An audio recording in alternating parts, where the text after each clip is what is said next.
So we're back in our studio slash garage, and this is a very important step we're doing today. In the part of our jewelry that we do with the little paintings are preserved under glass, this is step 2. The first step is gathering supplies and ordering supplies online, going to the paint stores and getting all the paints and the beads and all the many supplies we use to make this stuff. But anyway, the step 2 is actually when the glass arrives.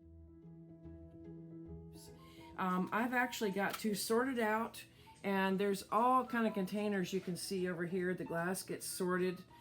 So step 1 is buying the supplies and organizing, which is actually one of the most time-consuming steps. But step 2 is one of the most critical steps in making the jewelry and not having oops. So what I've got here is a bowl full of glass, and I've got my gloves, because what the soapy water you're seeing there is we've got to get all the fingerprints from anybody that's handled this glass. We got to get that off of there, because what we've got to do is make sure that's not on there, because you know how oil and water don't mix.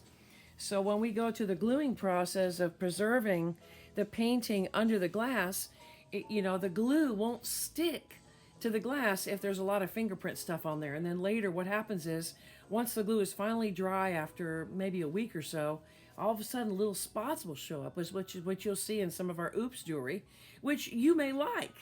But I can't sell it for the full price if that's there, because I know that it's a kind of a flaw. So what I'm doing here is really important. So I've got this earring glass here. You can see it's what they call 10 by 25 millimeters. Essentially, it's an inch.